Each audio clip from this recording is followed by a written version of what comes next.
Hello and welcome to Under the Plumbob podcast, a show where some very cool people with similar interests talk about our favorite game from EA and Maxis, The Sims. I'm your friendly neighborhood editor, Melissa, here to let you know that the episode you are about to listen to is an excellent one featuring a very special guest. Unfortunately, when I was editing, I realized there were a couple of audio issues with our recording, so we're going to jump right in to DJ introducing herself. Susul.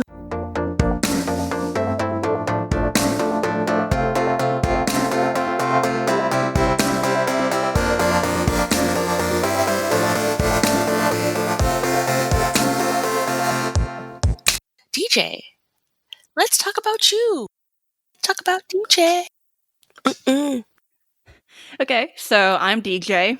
I am a software developer. I've recently graduated with a degree in computer science and a minor in game design. I could have done a combined program, but I could not commit fully to game design. And I am a lifelong Sims fan. I cannot remember when I first started playing The Sims. I think I've just been playing it as soon as I started playing with a computer. Oh, nice. I mean, can't think of a better thing to do with a computer than play Sims, honestly. That's a good start. I mean, if you could get paid for playing The Sims, oh boy. Can I get paid for playing The Sims? I would like to get paid for playing The Sims. But I guess coding is close enough. Well, apparently coding is a lot more profitable. wish you could see my hands right now. Like, I'm doing some weird, thing with my hands, but It's like typey. it was more like movements. Searchy movements. Like, I was trying to part curtains. I'm like, that's what coding is, me parting curtains. I don't know. This is it's early, guys. Yes, coding and curtains have so much in common. Don't they? You know, there's probably some program out there that automates opening curtains for some fancy pants theater. All the curtains in Alaska, a lot of people's curtains are on timers, and they shut at a certain time and they open at a certain time. Oh, that's cool. I'm sure there's some Alexa enabled thing that does that too. Fuck Alexa. Sorry, Amazon. Careful, she'll kill you. I have one in my house. She scares me. I have a Google in my house. I can't say Google, though, in my home because then things aren't, talking to me. Can you not change the, keyword that wakes it up? I mean, it's not it's usually hey, G word. And then things pop up. And my entire house is G word enabled. So I can't. Well, I only have an iPhone, so for me, it's still Siri. Can't relate. Android for life. So then usually I have to go hey, Siri, and then it does something. No, shut up. I didn't want to talk to you. See, you can't say it. It's okay. We're good.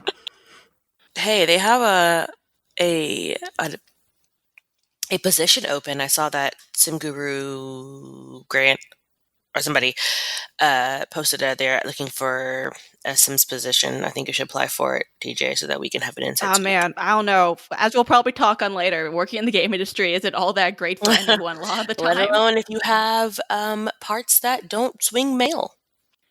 So, basically, guys, this episode is going to be about DJ's experience in gamer life, and then Ava and I's experience being on the other side of gamer life, i.e. girls who play games. Because you know how much shit you get when you play with your vagina? So we have a girl who makes games, and we have two girls who play games. I should specify that I have made games in the past. I don't currently make games, but I do have experience in game development. See? But, I mean, don't sell yourself short, DJ. You have more experience than both of us do.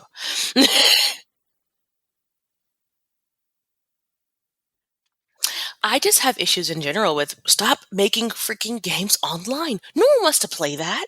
No one wants to play it. I don't want to play it. I don't want to play. Don't make me play with people. I don't want to play with people. Don't make it and force me to do it. It's very frustrating. Exactly. Ugh. I would have a list of choice words regarding the Fallout online game. Look, I don't have a problem with MMOs because MMOs are near and dear to my heart. I still play World of Warcraft. I do the occasional Star Wars. MMOs are great.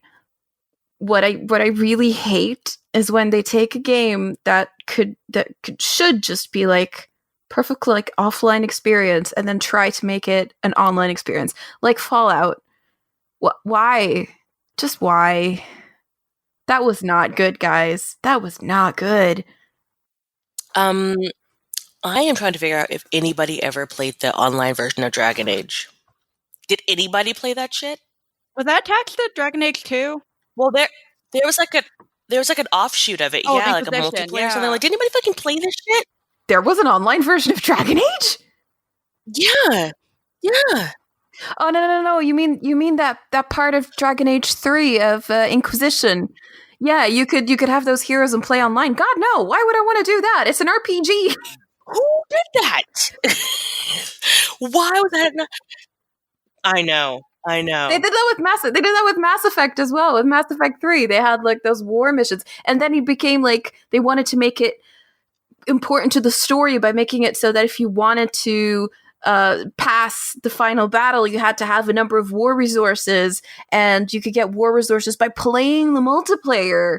And it was just like, but I don't want to play the multiplayer because it's an RPG, not a fucking MMO. What kills me is that I was like, please don't tell me this is you guys dipping your toe into the water saying maybe we should make the next one like full on Anthem style, or Destiny style, because I swear to effing, I won't play Destiny for that reason. I don't want to play with other people. Sorry, tangent number one. Hey, at least it was related to gaming. Drink your water, people. I Hydrate. guess that's not super tangenty then. I mean, it's very true. I do not play well with others.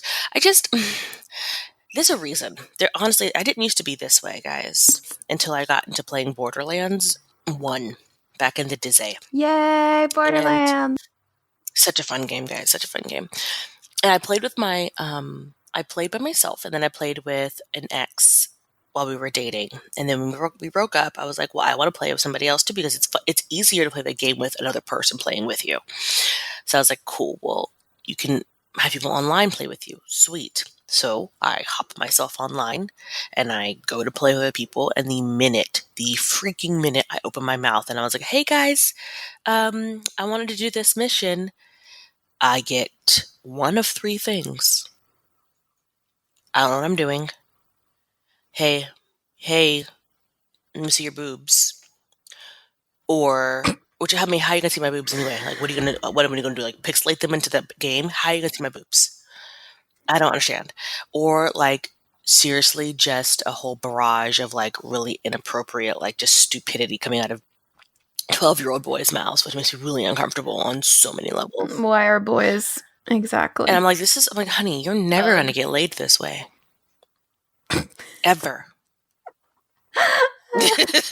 Also, the sole reason you talk to a woman shouldn't just be to get her laid. I mean, really, it really shouldn't. Like, also, we're not talking about any of this thing at all. I am a siren. All I want to do is take my SMG that has shock on it, and I want to kill little, psycho thingy, burning psychos and skags. That's all I want to do with my life. And I feel like all that you're doing is trying to hit on me or tell me I'm stupid and don't know what I'm doing. So full disclosure, I'm not familiar with Borderlands, but when you said siren, I thought like all I want to do is sing pretty songs and drag men into the ocean and kill them. Yes. I mean, don't we all every now and then? Don't we all? All I want to do is sunbathe on a rock and drag men down into the briny deep. That's all. That's all I want to do. Deep down below. Okay, so Marissa had questions for you because, guys, if you noticed, part of Team Cowplant is not here. There's no Marissa. Marissa. But it's okay because she had questions, so we're gonna be Marissa with the questions. Yes. Okay, so she wanted to know, how did you start? Well, you don't remember how you started playing because you don't remember that life. You already mentioned that. I can try to extrapolate based off what I've asked my dad. My dad got me started on computers. Oh, that's so sweet. Yeah, it's actually a really funny story. My dad got this brand new Dell desktop, and I was about 3 or something, and it had like a tower with like a CD drive. And so I saw that he could open it and put round things in it. So I put a quarter in the CD drive. Oh no. And broke his new computer. And so he was like, I'm gonna get a new computer and I'm gonna teach you actually how to use it. That's good on you, Dad. Instead of him immediately going, you're not allowed to touch this anymore. He's just like, I'm gonna teach you how to not be stupid next time. That's good. That's good. Good on you, Dad. So lesson number 1, teach your daughters how to use computers. Dave, you're the best. Shout out to Dave. Yeah, shout out to Dave. Yay, Dave! He'll be listening to this. I told him I was going to be recording on this. He was like, "Oh my god, I'll totally listen to your podcast." I'm like, "Well, it's not my podcast, but okay." So the way I ended up started playing Sims is I believe my dad, with the new desktop we got, came with the original Sims. And I think it also came with Living Large.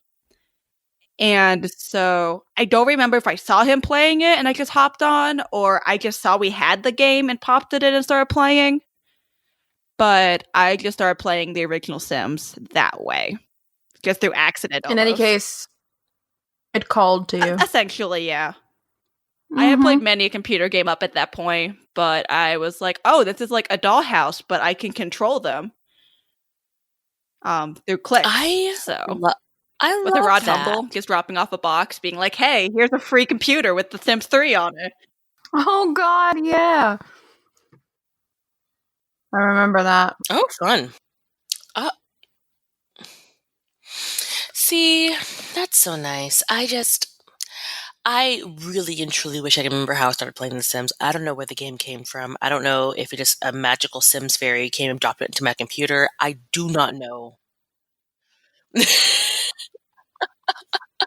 I don't remember how it happened. I just remember that it's a thing. And it's been a thing in my life for many, many eons. Many moons. Okay. What inspired you to study game design? Or coding, or whatever, what the things that you do, not because you don't do game design. I did do game design for a little bit. So I played a lot of educational games growing up. Played a lot of Carmen Sandiego, played a lot of Oregon Trail. Oh my god, same. Also this thing called Eagle Eye Mysteries. I did not play that. I played a lot of Reader Rabbit. Oh, I think I'm older than you, so I think it makes sense why you didn't play that one. That one ran on DOS. Yeah. I inherited a lot of old games because I started on computers so young. So my pop culture knowledge of games is a bit weird. But anyway, so from that experience, I was never really into the typical like Zelda or Call of Duty or any of that. But I was really into casual games and games that taught you things. So when I was in high school and I learned to code because I had to take a mandatory coding class and just fell in love with it. I'm sorry, what? Yeah. So I went to this STEM college boarding school for my last 2 years of high school. Shout out to the Gatton Academy. And so it's a STEM, science, technology, engineering, and mathematics-based school. And they make it mandatory that you have to take a course in biology, a course in computer science, a course in chemistry, and a course in physics. And so most of us had never coded before. And I had only coded in that I made these really simple text-based adventures in HTML on Neopets. Good old Neopets. Mm-hmm. And so I took it and I just fell in love with it. And I decided I was going to be an educational game designer. That ended up not happening. I did some work in game development and decided, I think I just really love coding. It doesn't really matter what I'm coding for. But that's how I kind of got into it. Well, that's freaking cool. Also, shout out to Neopets, guys. Yeah, there's this, I'll have to link you guys to it because it applies to this topic, but there's an article about Neopets and 2000s girl internet culture. Which is really interesting because like a lot of software engineers today that are women first had their exposure to coding through Neopets and web development. Really? I mean, Neopets was out of I don't know how much of you did. Well, Neopets was like I was too old for it. Does that make sense? Because in the 2000s, yeah, that's fair. I graduated high school in 2004, guys. So I I was too old for Neopets. Like, I had like a Tamagotchi, but that was way back in the day. I knew how to do website stuff like that from MySpace. That's how old. 'Cause Oh yeah, I was a MySpace middle school kid. I was a MySpace like high schooler, early like colleger. So I made my my backgrounds and stuff like that. Like, 'cause you Yeah, that's had to learn how to coding. code to do that. So that's the extent of my Yeah. coding knowledge, and it's all gone now because I haven't done it in forever. So I there's think the that. closest I ever got to coding was forum message boards. Oh, nice.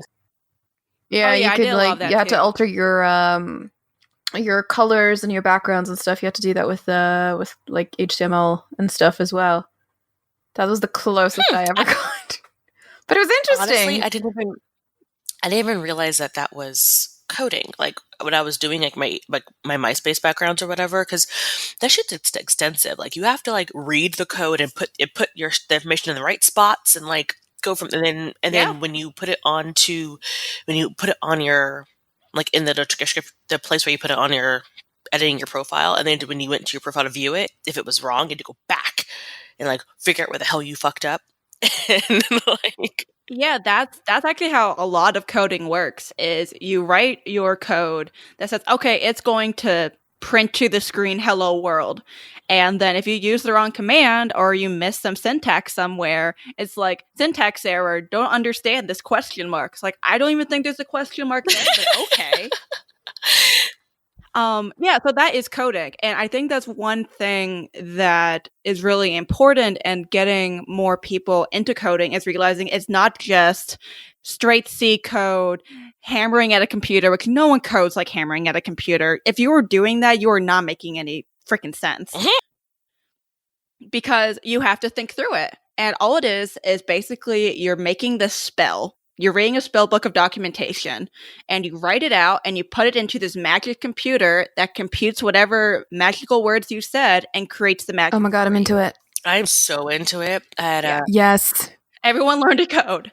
Or everyone tried to learn to code because it teaches problem solving and all that good stuff. My niece wants to, she really wanted to go to school to do, like video, like, well, was it video game or was it? I think it was video game design or whatever, but they changed her mind now. She wants to be a photographer. And I was like, girl, good luck with that one.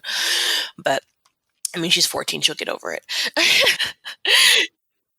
I think when I was 14, I wanted to be a theoretical physicist. So I've obviously downgraded from that. I always wanted to be a what do you call him? I forgot the word. I forgot the pathologist. A doctor who looked Coroner. That's the one. Your true crime is showing. I know, right? Yeah, kind of. That's always what I wanted to do. But like I said, math and science hate me, so that was never an option. I wanted to be a neonatologist. Oh, so I wanted so hard to work on little sick babies. And let me tell you how I, all the way up until college, and I was like, I double majored in biology and history, and I was like, ooh, I don't like math. And I barely like science, so let me not do this.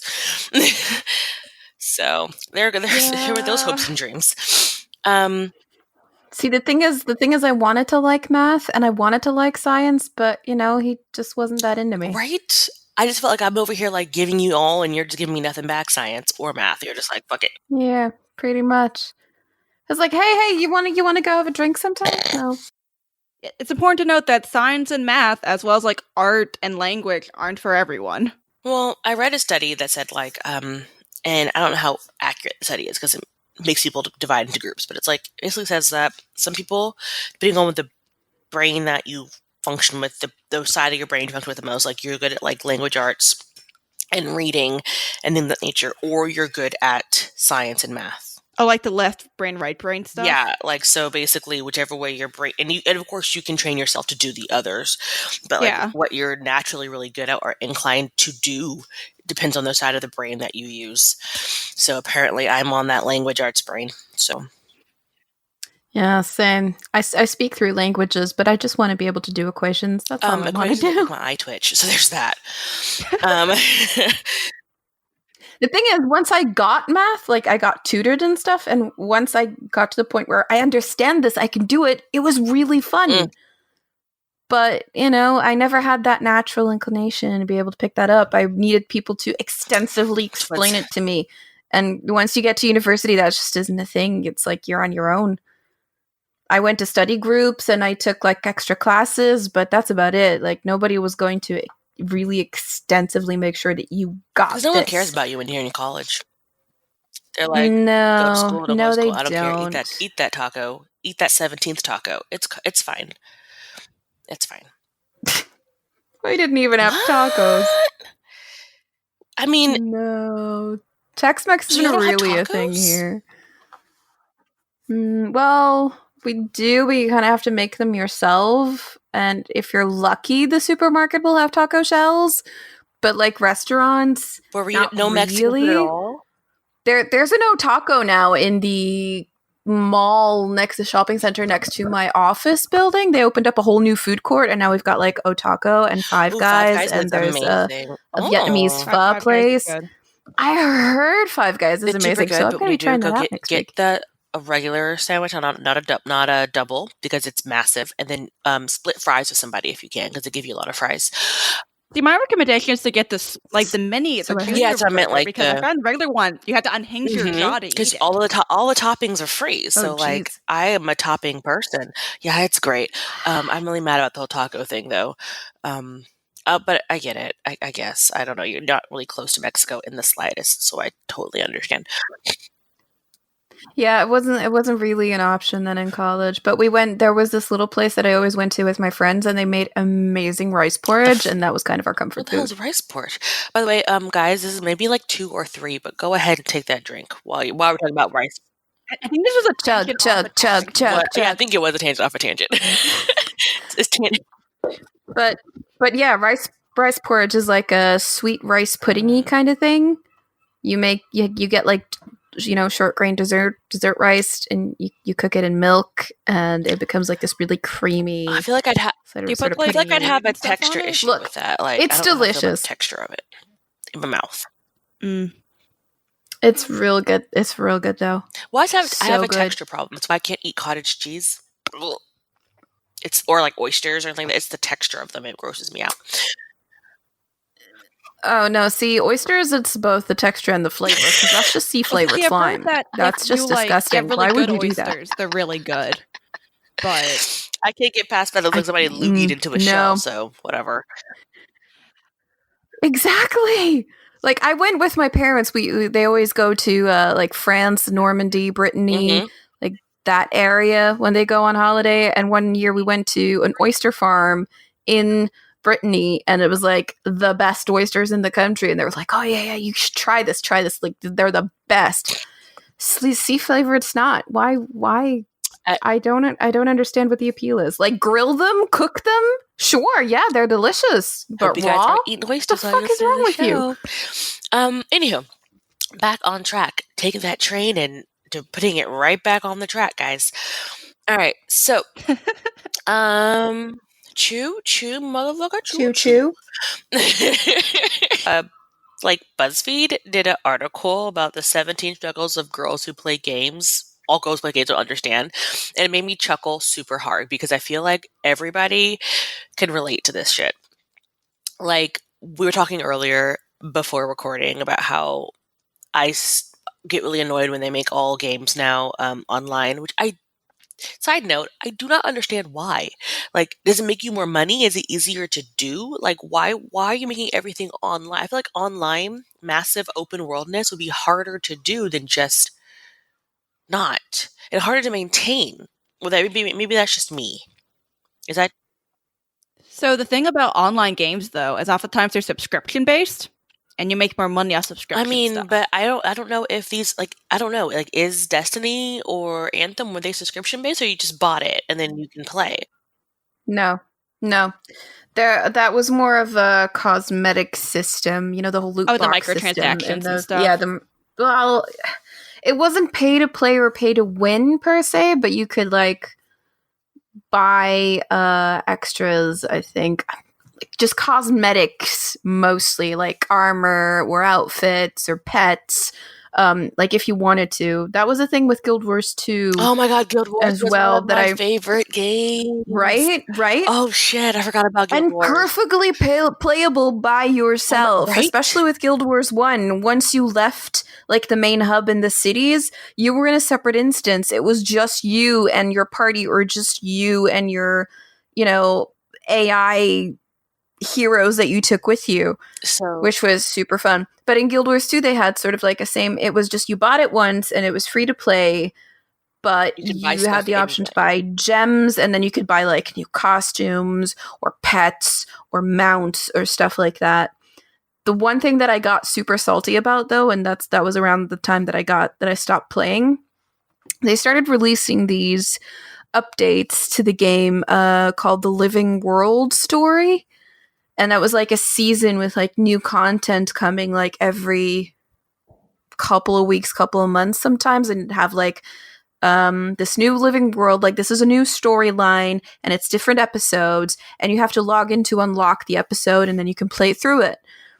But if you would like, I don't know, you couldn't play for a while and you'd missed a couple of episodes, you had to buy them through gems from the store to go back and play. So exactly. So if you wanted to play an episode that you missed, you had to pay for it, and they got kind of pricey.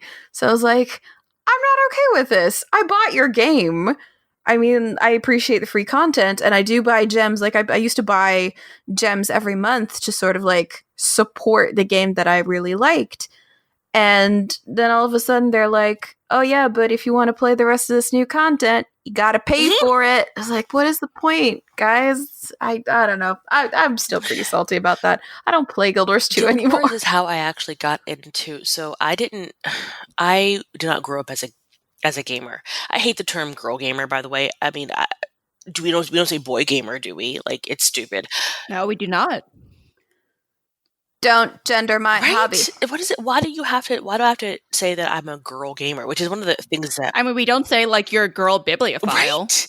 I'm a girl reader. Oh, I'm a girl music listener. She's a girl TV watcher. No, I'm just a freaking. I can't. And that's one of the things that was in the article too. Like, why do you have to have girl gamer in it? Why can't you just be a gamer? Anyway, I didn't grow up as a gamer. Like, we had a Sega that we got for Christmas when I was like 10 or something like that. And then I got an N64 like years later. And then I grew out of games, if you will. My cousin came to live with us and he started playing Legend of Dragoon, I think it's what it's called. Something like that. And it was a storyline game. And so I would like watch him play. And then he got Halo because he got an Xbox, and he wanted me to play with him just basically so that if he died, I was there as his just like respawner. Do you know what I mean? Like, so that he didn't restart the level. Like, I'm just there. Yeah. Because he was like, just play with me so that because I wanted to watch storylines. They would just play with me so that I don't have to keep restarting the level. And I was like, okay. So we beat the game, and I was like, that was fun because it was a storyline. And that kind of got me into games, but then I went off into the military, and I was bored one day. I went to the BX and I bought Guild Wars, and that like kind of got me right. I was like, what is this game? This looks interesting. And I put it into my computer and I was hooked. I can be a necromancer. I can do, oh my gosh, I can do all of these things. And that kind of got me into gaming. But I always played The Sims like that. I didn't consider Sims gaming. You know what I mean? Because I didn't put them together. It wasn't on a console. It wasn't like anything like that. I considered gaming like consoles. I didn't think about computer gaming. Fascinating. I just never did. Because I never really knew anybody who played games on computers until I met my ex like many moons ago. He was really into WoW. But I just didn't put the two together that you can play games on your computer. I still don't play games on my computer like console games. I don't play on my computer, like Dragon Age and like Mass Effect and stuff like that. I play them on a console. Anywho, but you can't mod them on a console. I don't mod those kind of games. I don't know how to, and I don't really kind of want to. Like, I just like to. Oh, you should. It makes Dragon Age Inquisition so much more playable. You get hair that actually looks good. Same with Skyrim. I what I normally do with games is I play it all the way normally, and then I mod the heck out of them. Same. And look, with Skyrim, I probably mentioned this before, but if your rig isn't smoking, you're not doing it right. I don't. All of the I don't mods, play like all on the of them. computer. But the big thing that made me really annoyed when I finally stepped my toe into, the gaming world, like I said earlier, was the fact that the minute that I started to play something, like I play all games that I can be a girl in because I don't like to play as a dude. It's weird and I know it, whatever. And B, Nope, same. That's why I can't play Witcher 3. I need I'm to be a sorry. girl, and I need to be a female. And B, I don't really like having to play with other people because the first time I did that was when I played Borderlands, like I said earlier, and the minute that I got on my mic and I was like, "Hey guys, I want to do this mission," I got so much flack for the fact that I was a girl. Because, guys play girl characters, so no one would know. And my gamer tag is kind of ambiguous. So no one really knows that it doesn't say, I have a vagina 9 to 5, so it's not like you don't know that I'm a girl until I open my mouth. And the minute I opened my mouth, like no one took me seriously. No one thought I knew what I was doing, even though I'd already played the level before. So I knew exactly where it was and exactly what to do. And all it was people hitting on me or degrading me. And I was like, well, this is super fun, super great. None of y'all do that to each other. Like, if you want to talk shit, that's fine.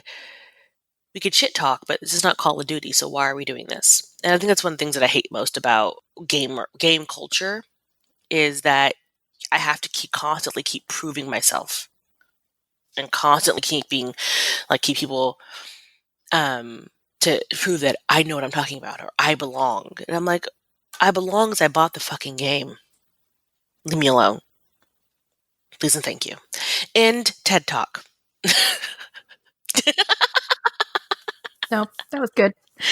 That's my big pet peeve. Yeah, I never understood the whole fascination of when your game is like, OMG, you're a girl. Yeah, so what? What does that mean? Mm-mm. That doesn't make me special. That doesn't make me not good at what I do. That, like, I literally don't understand what the point of your comment is. It's just a trick of genetics, man. And I mean, that's just playing games. I can't imagine what it's like actually working on them. Like, is it the same or is it? Yeah, do you get like the same kind of flack? Tell us all the things. Go. So, at least from a game design perspective, so I did an internship working for a game startup that was making games that weren't for like enjoyment. They were for actually improving your motor skills and reflexes. So not your typical AAA studio environment. But I was the only girl in the company. And I was also the youngest person there because I was a college student at the time. And so I hadn't gotten any direct flack for the stuff I was doing, but there was this pressure to make sure that like I deserve to be here both as an employee and as like a person who likes games.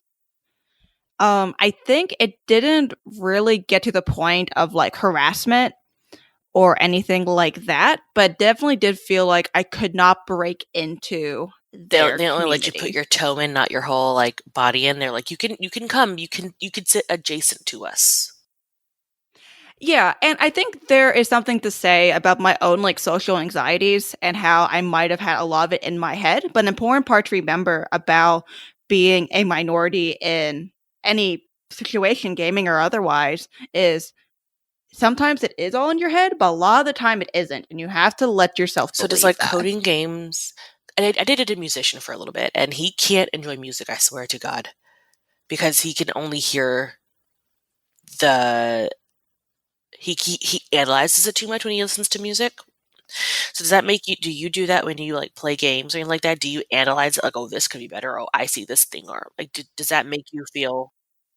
Oh yeah, I will play games and in my head I will already be dismantling like, okay, I bet they use like this type of code structure. They're probably using this type of threading.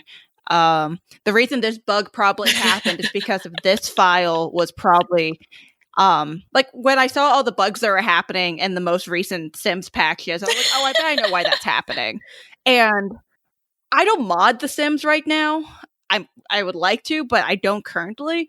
But I know enough about like object-oriented programming and game development to be like, okay, I understand why that issue happened. That's why I'm a lot more sympathetic when I think bugs people happen. need to get into this a little more, or just like know a little more about it to know how much work goes into this, because I feel like people don't give them enough credit. Like, yes, this shit went wrong, but holy fuck, dude, you know how much work this took?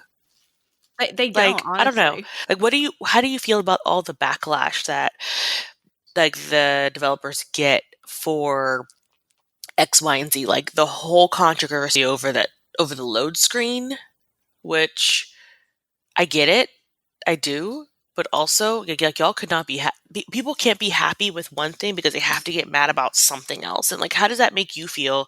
That's somebody who maybe doesn't code for or doesn't know to do video games per se, but like if you wanted to get back into it, like would you feel like maybe I don't want to because I don't feel like getting all this shit? So, are you talking about the loading screen, like the color and how it's causing seizures and stuff? So, on that hand, one, that is not like the whole Sims developer community's fault. If Right. anything, it was like, I don't know if there was something in ADA documentation or like the American Disabilities Act documentation. It's like, hey, don't have this bright of colors with this strobing thing. Because it's not like they're going to have a bunch of people that may have seizures look at it because that'd be unethical. So Right. I think it's not even just from, I don't design games, I develop products like programs. Like if I was developing Microsoft Mhm. Word and there was a glitch in it, it would be a similar thing. So I think that the issue could have been resolved if there was proper documentation like, hey, maybe don't have as bright of colors on loading screens, because there has to have been a study on that somewhere. But Right. I really doubt that they weren't like, oh, we're just going to throw this up here because we like the color deep blue. I basically wonder, like, it to me is one of those things where everybody gets super mad about something when no one maybe knew. Do you know what I mean? Like, you can't get mad about somebody for their own lack of knowledge. Yeah, Because the minute they found out, they were like, "Oh shit, okay, cool, we're gonna fix it on our next patch." That was the minute they found out. It was an honest mistake. It's not like they're like, oh man, you know what I want to do? Exclude a bunch of people from playing our game because of our loading screen color. Like, that's not what they're trying to do. Right. That would just be not even unethical. It would be like bad for business. But like, you know how do you feel? Like, do you feel like you just sympathize with, like, I mean, we've talked so much in ad nauseum, especially during Social Bunny episodes, about how much flack the developers get for The Sims in general. I mean, I sympathize a lot because with them. just because I'm so entrenched in the community, because I have to be, like, I hear it all, and I'm like, no one can be happy. Like, I would never want to do this job because I just feel like I would just get shit on left and right, and one little trickle of, hey, you're doing a good job, like a high five coming out of the shit, like a little bitty high five, like coming out, like, okay, tap, go back down. Yeah. I guess that's kind of how I feel like it sometimes. Well, that's how it's like making any kind of media. Like, video games are a medium. And so if you were publishing something out there, especially something that's so beloved and popular like The Sims 4, you just kind of have to prepare for the social media barrage that will come out with anything you do. Every expansion pack you announce is not a university, you're going to get flack. You're so true. Like, I would like to say I am not on the university bandwagon, but I know it exists. I'm not on it either. I mean, I remember playing it in Sims 3, and I remember being, like, over it in about 4 seconds after I played it. And I would just I legitimately remember playing it and then, like, keeping my Sims in there and going back to my regular game. Like, only reason I liked university because you can send your children to, like, boarding school and they can go the fuck away. Like, that was the only... I thought that was Generations. I think that I don't... that was it. That's the only thing I knew about schools, is that send the kids the fuck away. That was Generations, yeah. I always enjoyed university, but I mean, it's not like I can't play the game without it, you know? I just have this fear that people are going to get it and then remember that they didn't really want it in the first place. It's one of those, like, it's the Beyonce effect. Everybody's like, oh my God, I want it. Oh no, I want it. And it's like a snowball, and then you get it, and then you're like, oh yeah, now I want this. You're never going to be satisfied.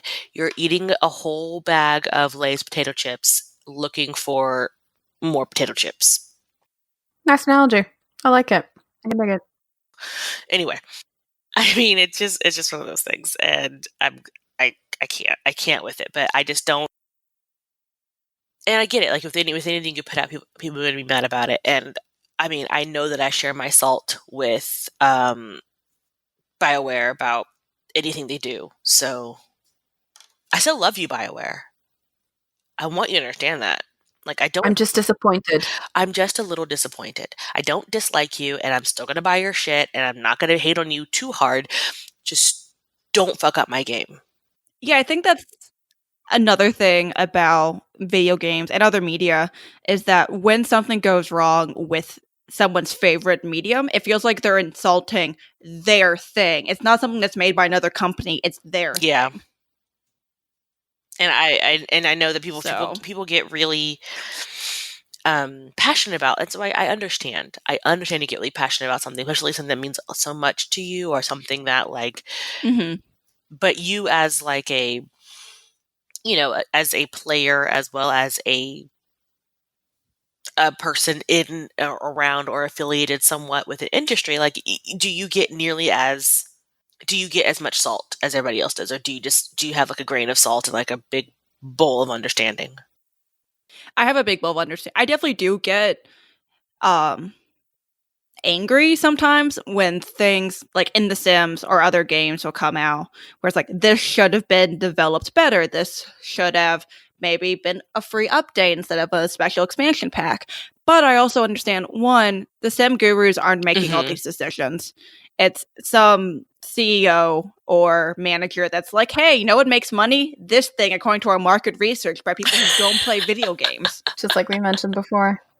So I do get salty, but I have to reason my way through my salt, if that makes any sense. It does. I mean, a lot of people, once something happens in the game that they don't like, immediately go around blaming the devs, but that's not the people responsible. Like, it's because they're easy targets. Much. Yeah. And I like, especially like, if we didn't have social media, they wouldn't do that. Exactly. That's what I mean. I can sort of see why a lot of devs don't want to be on, like, wouldn't want to be on social media, because just imagine. But I see it sometimes on Twitter as well. Like, you have the people behind Dragon Age on Twitter, and even though they're not working with, like, BioWare anymore, working on Dragon Age, as soon as, like, something new about Dragon Age 4 comes out that they really don't like, there's people just piling on them, and they just have to keep repeating, like, we don't work with BioWare anymore, or we don't work on Dragon Age anymore. I can't help you with this problem that you're having. So, but for some reason, that connection is still there. That association is still there. It's like, you are BioWare, you are Dragon Age. I am going to unleash all of my fury on you because something that I don't like might be in the game. Maybe, possibly. Yeah. So another thing from the BuzzFeed article that made me chuckle, and also applies to all of this genre here. Do you feel like you have to constantly, like, back up everything that you do? Like, when I wore a Beatles shirt once, and this guy was like, well, do you even know all the Beatles names? And what about this album? What about that album? And I was like, whoa, they're Special Pants. Fuck all of that. Seriously, that is one of my biggest pet peeves. Like, how dare you? You're asking me for my credentials to like something that I like? Fuck you. I don't have to be able to name every single Simpsons character to enjoy The Simpsons. I can like something without knowing every single thing about it. I can enjoy Star Wars without, being knowledgeable of the extended universe. But for some reason, whenever you, like, just encounter someone and they want to see your quote unquote game creds, that just makes me so angry. So angry. Sorry, Vanity. Continue. That's my sharks, basically. That's my shark. No, I get it. Because, like, honestly, like like Melissa just said, like females or women identifying peeps are held to such an unfair standard when it comes to having to show our cred. The point is that we don't do that to you. Like, if you, as a male or male identifying person, come into a fandom that we like, so suppose you like something, I don't know, what's something that's inherently considered quote unquote girly? The Sims? Yeah, The Sims. So we don't, if a guy tells us, "Oh, I like The Sims." Oh yeah? What was the first expansion pack for The Sims 1? When was it released? Who made it? What's the language called that The Sims speak? What is their currency called? You don't know. Who's Bella Goth? Tell me who Bella Goth is, Jimmy. Tell me who she is. We don't do that. It definitely sounds like we could. We totally should. Maybe we should, but we won't. You know why? Because it's a shitty thing to do. Because fandoms of any kind, be it film, be it game, be it music, be it comics, whatever, can be enjoyed by anyone. And even if it's just a little bit or a lot, if you're a diehard fan or just casually enjoying watching the occasional, I don't know, episode of whatever, it doesn't matter. You like it, you're a fan. You shouldn't have to walk around with your quote-unquote cred. You shouldn't have to walk into a fandom and be prepared to be asked everything about it. It's stupid, it's asinine, and people need to stop fucking doing it because it pisses me off. The first person who walks up to me and asks me if I'm a real fan of something that I like because I'm wearing a t-shirt or whatever gets fucking decked in the halls. That's all I'm saying. I will kick you in the dong if I have to. You don't get to... Shut up, it's the end of summer. I'm already in Christmas mode. Shut up. It's decked in the halls is my favorite thing I've ever I will heard, show you where to shove that bough of holly, Carl. No, not Carl. We love Carl. I'm sorry, Carl. I didn't mean it. Not Carl. Never Carl. So because let's take the rants, let's take the salt down a little bit. We don't want to scare DJ away. Yes, breathe. I would like to point out that the behavior that, like, you having to present your cred to someone, that person's is doing gatekeeping. Yep, that is true. So we have a term for it. They are total. And, oh man, that's why it's called Gamergate. Oh, can you speak about that a little bit? Oh boy. Okay. So Gamergate, which is when a few, I think some indie female developers, but also maybe a couple female game designers got loped in. There was, I'm not going to be able to talk about it eloquently, so please edit this out if I'm wrong. But, basically, there was this game that was made that I think was called Depression Quest. And this, it was basically a text-based adventure where you go through the life of someone who has depression, and you make choices about what you do throughout the day. And if you don't take your meds, you seem to have a really bad day. And if you do other stuff that takes too many of your spoons, you have a really bad day. And someone made this really positive review of it. And someone else accused the reviewer the game developer of only getting the review because she did a sexual favor for the reviewer. What? Sounds familiar. Yeah. Again, someone please fact check that. I do not want to be lying about it. I think that's what happened. And so a lot of other indie female game developers rose up and was like, hey, not cool. That's not what happened. And then people went after them, who were predominantly women. And it really just came to light about the toxic culture against women. Because it's not it's one thing to be like, oh no, you're lying, I don't believe you. It's another thing to go and find their address to the point where they have to leave their house for their own personal safety because of rape threats. Shut.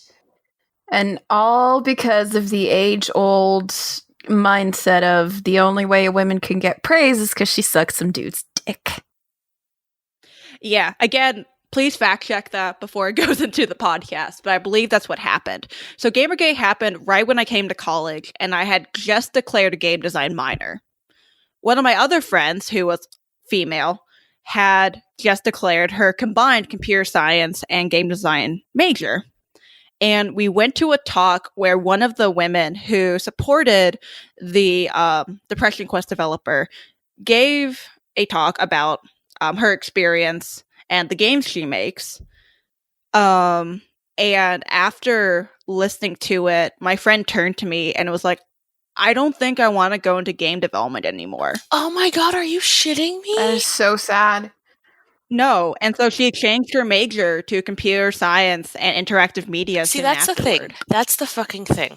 Like, do you know? Okay, I'm going to bring this into this just because it makes me, it's fresh in my mind because I'm watching it today. But in Handmaid's Tale, they, of course, women are only going to be supposed to be used for their like reproductive purposes or the ability to cook. Women are solely reduced to nothingness. Mm-hmm. So they're ovens either way.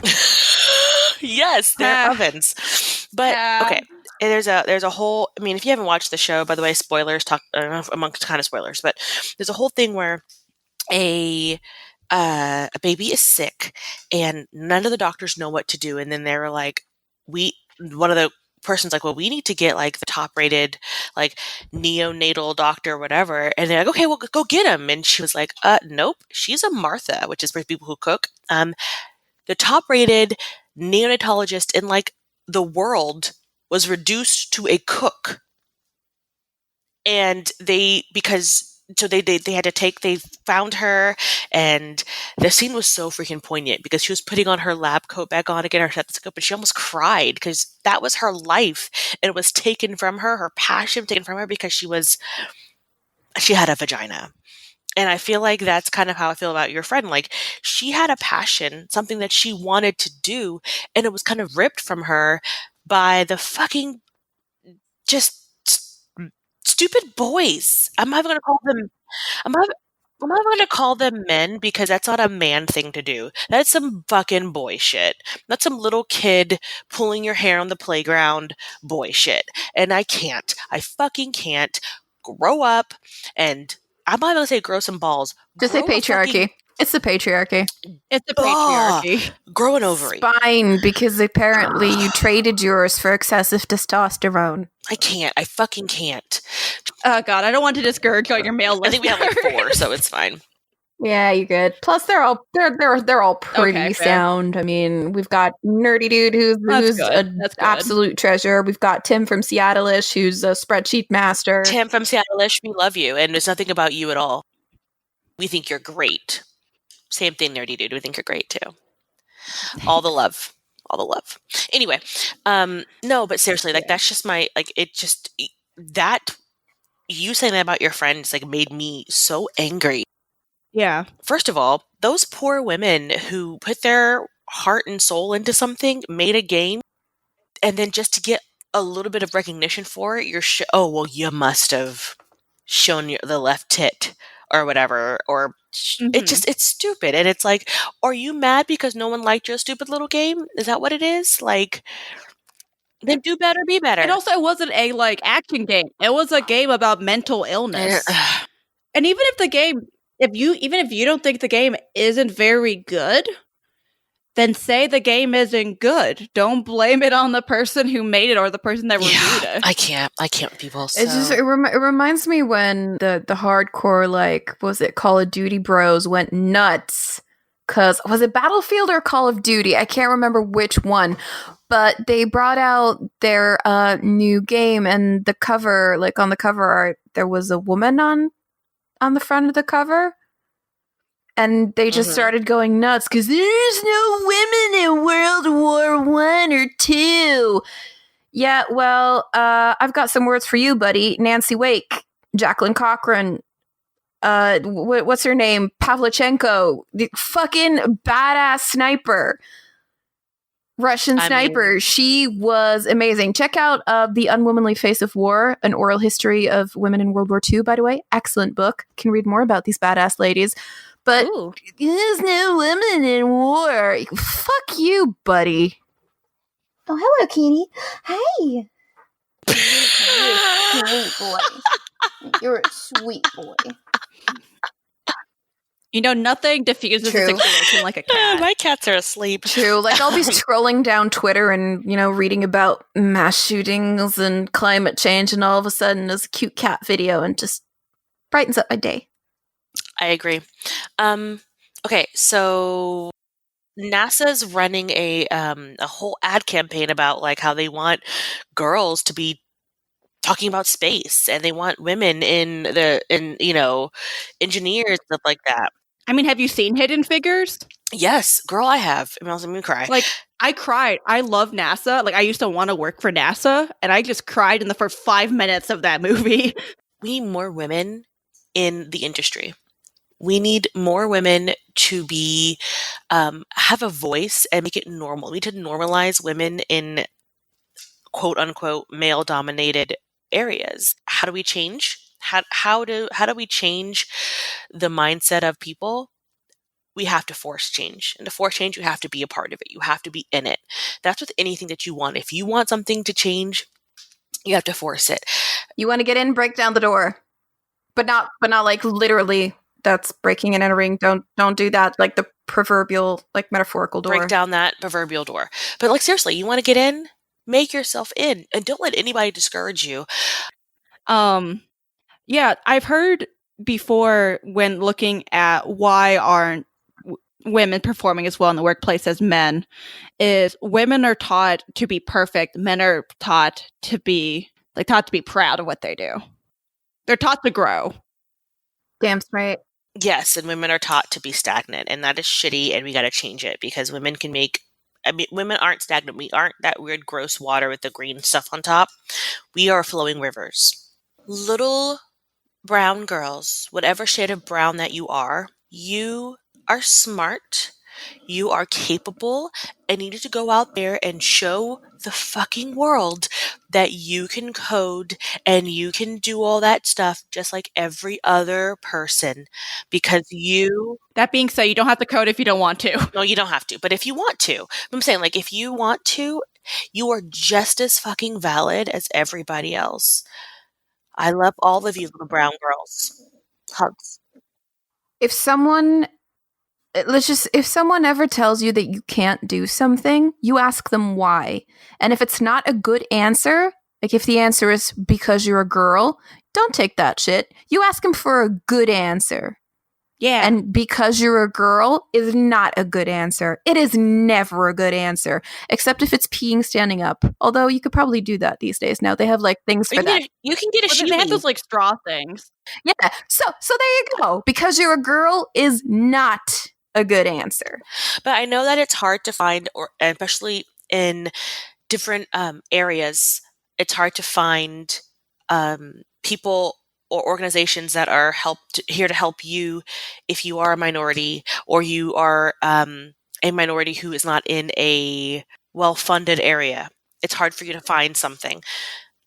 Please, please, please hop on to a computer wherever you have access to your computer and just Google organizations in your area. I promise, even if it costs something, I bet you can find some kind of funding to get yourself in it. Get yourself in it. Talk to your teachers. Be like, hey, I want to do a robotics club. I want to do this. Like, I promise you, you show initiative, people are going to find a way to get that shit done.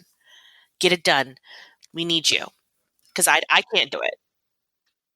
Mostly if it's not there, it's because nobody ever spoke up and said, hey, no we one need asked. This. That is usually the thing. That's usually the case. So, we've been quiet for too long. Fucking be loud. Fucking yell that you want that robotics club. Yell that you want that, I don't know, that D&D club. Yell that you want that math club. Just do something. Say something. You don't have to be quiet. You don't have to sit there and look pretty.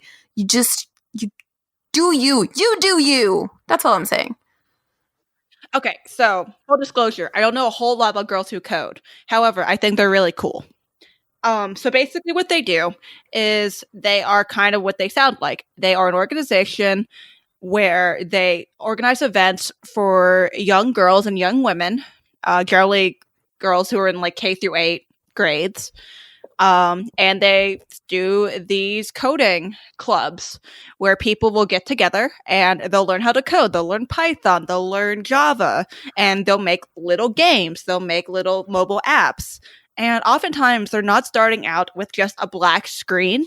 They are starting out with these brand new programs that allow you to learn the concepts of coding before you even have to deal with keywords and syntax.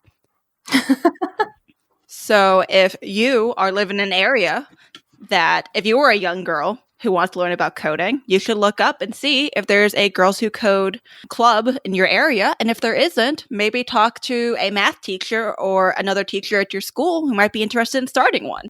Oh, also remember you have social media. So if you want to campaign for something and no one's listening to you, use the tool that you may know best, social media. Because if you can't find people in your area who are trying to support you, you'll at least find other people somewhere in the world that'll boost you up. But yeah, if you're a male software developer and you're like, what can I do to make this better? Reach out to these organizations that are helping teach girls how to code, teach other minority groups how to code. Make sure that you let the other women in your workplace speak up. If they seem too shy to be able to speak up, give them the way to say what they need, because it's not just women who have to fight the fight or the minorities who have to fight the fight. We need everyone. If you are a girl who, it makes something cool. Like, I mean, a lot of the freaking mods are made by girls. A lot of them. Isn't Kawaii Stacy a? I'm pretty sure she's her name is Stacy, so I'm gonna I'm gonna assume, and that slice of life mod is great. You know what? I was just based off her like sim portrait or their sim portrait just to cover my base. Yeah, Kawaii Stacy, if we're wrong, please let us know. Yeah, let us know. I feel like a lot of the mods, in the words of Beyonce, which I'm sorry, who run the world? I mean, run it, girl, run that world. Final thoughts? Oh, by the way, and even if you just play like Candy Crush or whatever, don't let people say that you're not relevant because you don't play Call of Duty. Because I'm sorry, that Call of Duty doesn't fucking take that much effort. It's a fucking point and shoot. Also, if a game doesn't take that much effort on you as a player, doesn't mean it's not a valid game. An important thing to remember, not just for girls who are listening, but for literally anyone who's ever played a game in their life, including The Sims, which is probably why you're listening. Sometimes you play games for entertainment, sometimes you play games to learn, and sometimes you play games to escape or just to pass the time on the train. All of those are valid. The average gamer in the past couple of years is a 30 to 50-year-old something woman. And you know why? Because of the accessibility of mobile games. And if you are uncomfortable with the idea that match 3s that are colorful and candy-oriented are encroaching on your community, then I think you need to look deep down and wonder why you think that. Because the first video game was table tennis. It was. And it's just going to evolve from here. It was Pong. Good old Pong. Shit. Oh, man, I love Pong. Yeah, it was Pong.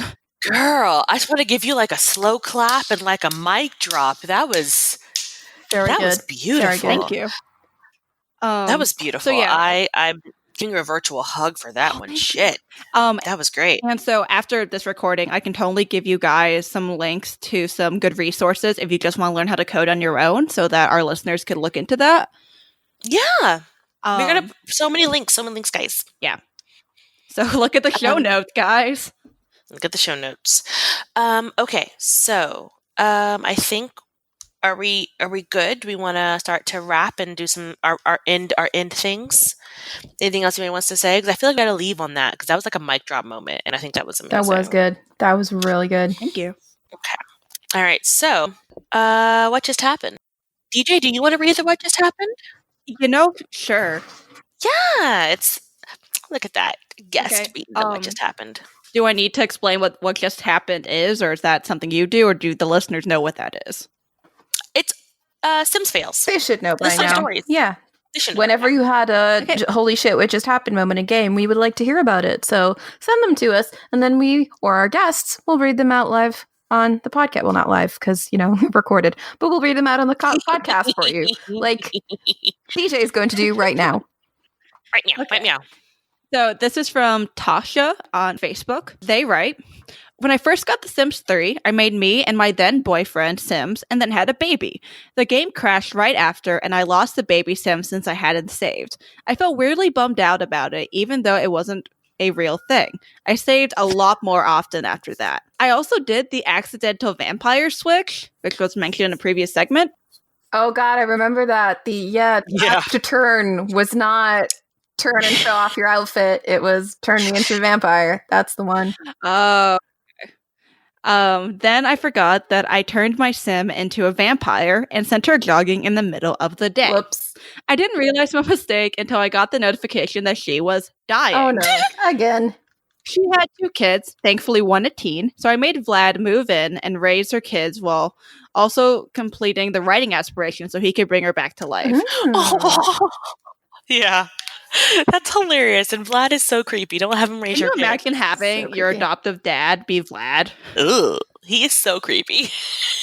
Yeah, I just binge watch Umbrella Academy, so I'm just really weary of like adoptive dad. That show is so great. I could see him being like the Hargreaves type of person. Like, I don't care what you do, just as long as I'm, it's something that I'm interested in. I don't care about you as a person. I only care about what you bring to the table. Yeah. So I'm gonna go now. So coming up next, you're gonna expect more tangents. No, I'm kidding.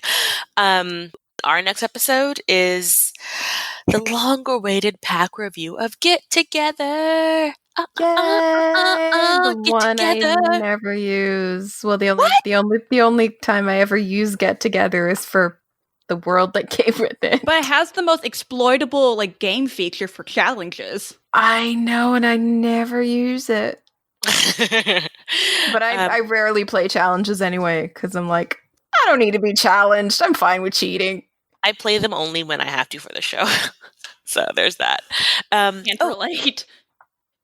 Also, please check out our dear friend of the podcast and former guest Ryan Mills. His podcast Under the Dome has launched, and it is on all of your podcast listening places. It's about horror. They read a book and they talk about it. I think, yeah. So do that. It was all the Stephen. Was it all the Stephen King books, or yeah? It was all the Stephen King. I mean, that makes sense because it's called Under the Dome. Yeah, and then they talk about it. Go listen to Ryan's podcast, guys. Give him the support and the love because we love Ryan. Yeah, we do. Yeah. Okay. So if you want to give us the love, you can do it on so many social medias. I'm getting my mouth ready for this one, guys. Do it. Plumbobcast on Instagram and Twitter. Plumbob Podcast on Reddit. Under the Plumbob Podcast on Facebook and Tumblr. And if you want to just like hop on our website and like look all the shit, it's undertheplumbob.com. You can also email us your fails, which we would want. Please email us all your fails. Undertheplumbob@gmail.com. I wanted to say something. It's not in the show notes because I am a horrible person. But I wanted to say something. We got an email and it made me laugh so hard because it was about Murphy beds. Oh, the dreaded Murphy beds. Somebody in the world actually had a Murphy bed. No, and they survived? Yes! Oh my god. So, Erica, I'm going to read your email really quick. So, she said, one of my first apartments had a Murphy bed. This was a very rundown building in Seattle's Queen Anne neighborhood in the early 90s before Seattle was cool. The bed was absolutely terrible. It was basically futon quality. It had a metal mesh across the frame, which laid a thin, hard mattress. This is how I expected them to be, by the way. I never put the bed up because it was hella old and rusted and made a terrible noise. Also, you had to take the pillows off and all your blankets would slide down to the bottom. Best case scenario, you just freed up a 3x7 patch on the floor and you also now stuck staring at the underside of a bed. So yay. There's a reason no one uses them anymore. They're the worst. They are the worst. Erica, Thank you so much. I'm glad you didn't die in it, because that was our biggest fear. That would have been so sad. I'm glad you lived to this day to be able to tell us about your Murphy bed Yes. experience. Erica has a Sims blog, by the way, called the spleensfamily.com. It's the SPLINES family.com. So go to her blog. That was it. I just wanted to say that because it made me laugh really hard when I saw it. Yeah, just go to her blog and leave a comment that tells her that you're glad that she survived a Murphy bed. I am very glad. She'll know we sent you. She'll know we sent you. Just like Murphy beds. There you go. Yeah. If you want to be anything super supportive, if she has ads, make sure you turn your ad blocker off so she can get some money off your revenue. Yeah, do that. Anything you want to plug, DJ, by the way? Sure. So I have written an article on Medium about my personal experience with growing up with The Sims and how it made me the person I am today. You can find that under my name, Dusty Linings Playbook at Medium. I'll probably send them a link so they can put in the show notes. Good idea. I am also getting paid to write that, so if you are a Medium Premium member, I'd really appreciate if you read it while you're logged in. But yeah, I hope to write more things about The Sims and other childhood games I played, because we talk a lot about Halo and Call of Duty and Zelda, but we're going to talk a lot about the other niche games that came out in the early 2000s and how they changed us as people. So I'm hoping to write more about that as well. Oh. Also, guys, we have a Patreon. Patron? See, this is why I can't say mine. That's why I can have nice things. Patron. We have a Patreon. So go, and if you like our show and you want to support us, which you don't have to, we're not begging you for monies. Like, you can listen for free. It's totally chill. But if you want to support us, you can. And then when you join the Patreon, you get part of our Discord chat. So you can talk to us and other fans of the show, other Sims people, like, all the time. It's super great, and it's a lot of fun. And we have challenges in there and all kinds of things. It's super great. Some After Dark episodes that are super fun. Oh, yeah. We have bonus episodes that are coming. One is coming out this month. Will be After Dark about Wicked Whims. Huh. Yep, we have our blooper episode out now as well. So if you want to hear the full famous Marissa Shark rant, please, oh man, it's amazing. That's where you need to go. You need to subscribe to our Patreon, and then you can listen to that. You can become an official Simizen of our Simulation Nation. You like that? Exactly. It'd be fun. That's catchy. That was pretty good. Yeah, I know, right? We also have merch. If you want to have a mug or a tote or whatever, you can do our merch too as well. The links is in the show notes. So get both. Use one to carry around the other. Good times. Thanks, Julia, for all of your help in the writing, and and of course DJ, just because we have all of them. Thank you in general for coming to our show. It was it was a pleasure. Thank you for having me. We also have a shout out. I totally forgot about this one. It's from Delaney. Okay. So she said, I'm currently listening to an episode on Simlit and fanfiction. Oh, that episode. Just wanted to say how happy this makes me. It's like hanging out with my best friends in middle school, being total nerds about Sailor Moon. Sorry. And other things. Sharing writings and OCs. I only wish that I could actually hang out with all of you. Oh, Delaney, hugs. Yeah. Come talk about Sailor Moon with me all you want. She also sent us another little message saying, hey guys, I just found your podcast this Monday, and I have listened to almost nothing but this while at work.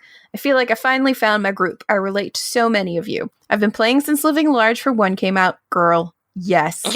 And saw it advertised in my book fair paper. I am now almost 31, have played every PC version, and I'm so incredibly excited to have Mermaids in 4. Thank you so much for this podcast. It makes my heart genuinely happy.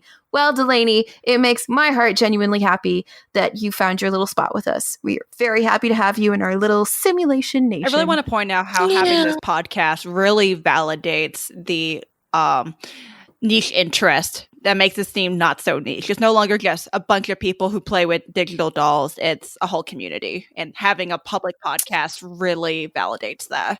Yeah, it is. Aw, that's so sweet. It warms the cockles of my heart. I don't know what a cockles is. It thaws my cold frozen heart just a little bit. A little bit of just a little bit. Ice. Okay, so again, thanks to all the fan sites, which we didn't actually use, but I mean, I'm never gonna not thank Carl. So thanks, Carl. Thanks, Carl. And Marissa isn't here to thank you, but thank you, Tim from Seattle-ish, just for being you. Yeah, thank you, Tim. Vanity, I'm still waiting on those spreadsheets. Oh yeah, shit, sorry. I'll send you those spreadsheets. My bad. And as per tradition with Ryan, DJ, would you like to say our send-off? I would be happy to. And now, back to the real world. Bye. Okay, bye. Bye. Buddies. Dag dag.